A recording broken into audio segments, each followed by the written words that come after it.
আসসালামু আলাইকুম, সবাই কেমন আছেন? আশা করি সবাই ভালো আছেন। আমিও আলহামদুলিল্লাহ আপনাদের সকলের দোয়ায় অনেক ভালো আছি। তো আজকে হচ্ছে আপনাদের সাথে ক্রোয়েশিয়ার সর্বশেষ আপডেট নিয়ে কথা বলব। ক্রোয়েশিয়াতে লাস্ট কী কী আপডেট আছে এবং কী কী নিউজ আছে সম্পূর্ণ বিষয় নিয়ে আজকে কথা বলবো।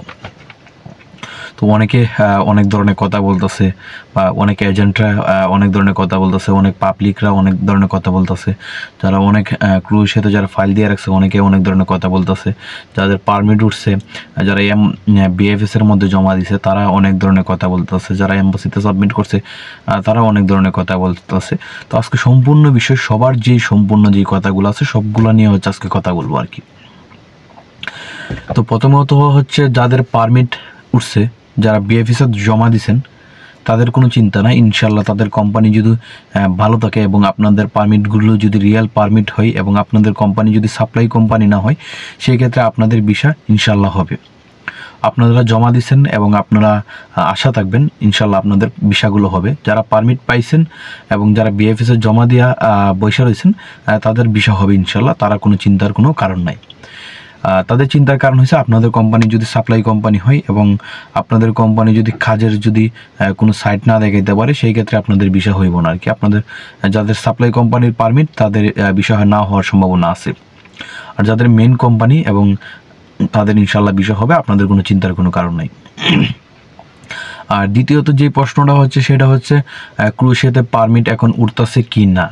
তো ক্রোয়েশিয়াতে হচ্ছে ভাই আমার যেটা আমি যেটা বাস্তব আমি প্রমাণ পাইছি, আমার ভাইয়ের একটা পারমিট ওঠার কথা ছিল। তো আমি হচ্ছে পারমিটটা হয়ে গেছে, কিন্তু পারমিটটা টানা থেকে দিতেছে না ক্রোয়েশিয়ার আজকের এই পরিস্থিতির কারণে। তো পারমিটগুলা ইস্যু হয়েছে, তারপরে পারমিটটা দিতেছে না, কারণ আজকে এই পরিস্থিতির কারণে ওনারা হচ্ছে আমার ভাইয়ের পারমিটটা বা যারা ক্রোয়েশিয়াতে আছে এদের পারমিটটা দিতেছে না। এটা হচ্ছে আমি যেটা পুলিশ স্টেশন থেকে আমার যে কোম্পানি আছে সেই কোম্পানি থেকে হচ্ছে লোক পাঠানো হয়েছেন, তারপর হচ্ছে বইলা দিছে এই পারমিটটা হচ্ছে বাংলাদেশ গভর্নমেন্ট পররাষ্ট্র মন্ত্রণালয়ের সাথে কথা বলার পরে সম্পূর্ণ বিষয় ক্লিয়ার হওয়ার পরে হচ্ছে পারমিটগুলো দিবে। তো আজকে হচ্ছে এরকম পরিস্থিতি। তো এটা হচ্ছে আমি যেটা বাস্তব পাইছি সেটা আমি বলছি আপনাদেরকে। তো অনেকে বলতেছে পারমিট উঠতেছে।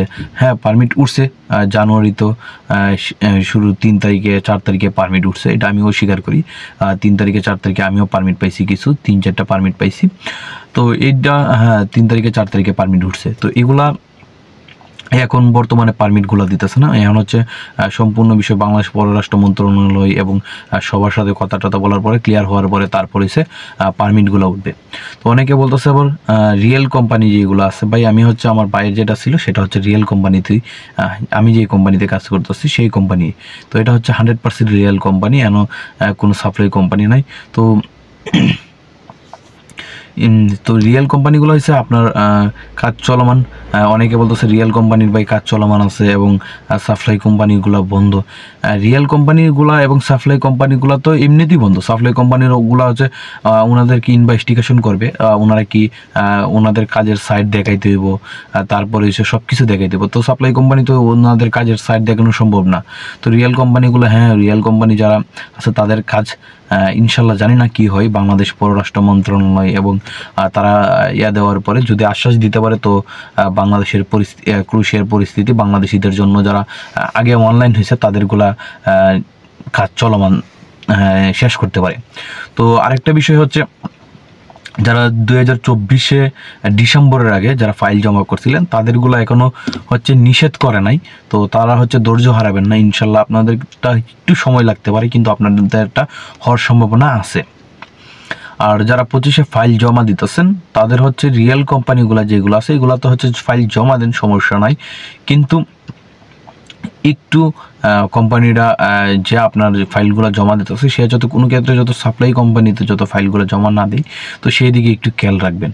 মেইন কোম্পানিগুলোতে হচ্ছে ফাইল জমা দিবে, হ্যাঁ ফাইল জমা দিবে, অনলাইনও হইতে পারে। তো এইগুলা অনলাইন টনলাইন হওয়ার পরে দেখা গেছে কী পরিস্থিতি হয় জানি না, আজকে কি পরিস্থিতি, এখন পরিস্থিতি বোঝাটা খুব কঠিন। এক একজনে এক এক কথা বলতেছে, এক একজনে শুনতেছি তাদের জানুয়ারিতে পারমিট উঠছে এবং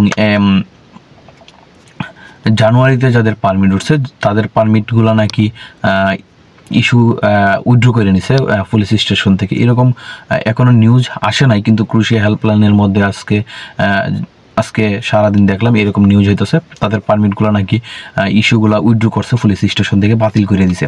তো এরকম নিউজ এখনও আসে নাই, কিন্তু ওনারা জানি না এগুলা আসলে কোথায় থেকে কথা বলে, বা কিছু এজেন্সি আছে যারা হচ্ছে ক্রুশিয়া নেওয়া হচ্ছে মানুষের কাছে নেগেটিভ সম্পর্ক, নেগেটিভগুলোই বেশি ওদের সামনে করতেছে। তারা চায় না ক্রুশিয়া যেন কোনো মতে যত পরিস্থিতি ঠিক হোক, কারণ বাংলাদেশের বড় বড় কয়েকজন যে এজেন্সিগুলো যারা কাজ করে, এই এজেন্সিগুলো একসময় তারা ক্রুশিয়াতে বিশাল অঙ্কের কাজ করছে। তারা চাইতেছে না, তাদের মন থেকে কখনো চাইতেছে না যে ক্রুশিয়ার পরিস্থিতি ঠিক হোক, কারণ তারা হচ্ছে সাপ্লাই কোম্পানি নিয়ে কাজ করতো, সাপ্লাই কোম্পানি তাদের খাওয়া শেষ, যে কারণে মনে হচ্ছে তারা চাইতেছে না কোনো ক্ষেত্রে যেন বাংলাদেশিদের জন্য যেন ক্রুশিয়ার জন্য মার্কেটটা ঠিক থাকে। তো তারা হচ্ছে রিয়েল কোম্পানিগুলোতে হচ্ছে তাদের আসা, রিয়েল কোম্পানির দ্বারাও তাদের আসা সম্ভব না, কারণ তারা হচ্ছে জেনুইন কোনো দিন কর্মী দেয় না। বাংলাদেশের যেই বড় বড় এজেন্সিগুলো আছে, কয়েকজন আছে নামদারি, আপনারাও জানেন ক্রুশিয়া হেল্পলাইনের মধ্যে হচ্ছে ওনারা হচ্ছে ক্রুশিয়া সম্পর্কে নেগেটিভ যে বিষয়গুলো আছে এগুলো নিয়ে বেশি তুলে মানুষের সামনে, মানুষকে হচ্ছে বিভ্রান্ত করতেছে। তো এগুলো থেকে আপনারা হচ্ছে সবাই ওনাদের কাছ থেকে একটু দূরে থাকবেন, এবং তাদের যে পরিস্থিতি করতেছে মানুষকে হচ্ছে মানসিক চাপের মধ্যে রাখছে, তাদের কাছ থেকে আপনারা দূরে থাকবেন। তারা হচ্ছে চাইতেছে না, আমি আপনাদেরকে আবারও বলতেছি, তারা হচ্ছে সাপ্লাই কোম্পানি নিয়ে কাজ করতো। তারা যেহেতু সাপ্লাই কোম্পানি নিয়ে কাজ করতো, সেই ক্ষেত্রে হচ্ছে তাদের ওনারা হচ্ছে পরিস্থিতি যদি ঠিকও হয়, তারপরে হচ্ছে সাপ্লাই কোম্পানিগুলো হচ্ছে বন্ধ থাকবে, সাপ্লাই কোম্পানির পারমিট ইস্যু বন্ধ থাকবে। যদি বাংলাদেশিদের জন্য পরিস্থিতি ঠিকও হয়ে যায়, তারপরে হচ্ছে সাপ্লাই কোম্পানির পারমিট ইস্যু বন্ধ থাকবে, সাপ্লাই কোম্পানি পারমিট দিবে না। তারা অনলাইন করতে পারে কিন্তু পারমিট দিবে না সাপ্লাই কোম্পানিদেরকে। তো ওনারা হচ্ছে সাপ্লাই কোম্পানি নিয়ে কাজ করতো, ওনারা পারমিট উঠাতে পারবে না, এটা 100% শিওর। তো তার জন্য হচ্ছে ওনারা হচ্ছে এখন হচ্ছে বুলগেরিয়া, তারপরে হচ্ছে আর অন্য যেই কান্ট্রিগুলো আছে ওইগুলোতে তখন হচ্ছে এখন দেখতেছি বুলগেরিয়ার যে মার্কেটটা আছে, ওনারা হচ্ছে বুলগেরিয়া নিয়ে অনেক প্রচারণা চালাইতেছে এবং করতেছে। তারা হচ্ছে পুরা ক্রুশিয়া থেকে হচ্ছে সরে গেছে, এবং তাদের যে ক্লায়েন্টগুলো ছিল তাদেরকেও নিয়ে হচ্ছে ওনারা অন্য দেশে ফাইল জমা করে। কারণ আপনি বুঝতেই পারতেছেন, তারা যদি রিয়েল কোম্পানিতে জমা দিত, তারা হচ্ছে কারণ 2024-এ যারা ফাইল জমা দিয়েছে তাদের ফাইলগুলো হচ্ছে এখনো বাতিল করা নাই, কিন্তু তারা হচ্ছে উইথড্র করে নিয়ে অন্য দেশে নিয়ে জমা দিয়ে দিতেছে। কারণ কি, তারা হচ্ছে সাপ্লাই কোম্পানিতে দিছিল, তারা জানে 100% শিওর হবে না, সেই কারণে হচ্ছে তারা অন্য দেশে নিয়ে দিতেছে। তো তাদের কথায় হচ্ছে আপনারা বেশি কান দিবেন না, এবং তাদের কথায় এত করার সময় নাই। তো আপনারা হচ্ছে করেন, আশা করেন ইনশাল্লাহ আপনাদের যারা ইনশাল্লাহ বাংলাদেশের 5 তারিখে নাকি হইব, বাংলাদেশিদের আন্দোলন করবে।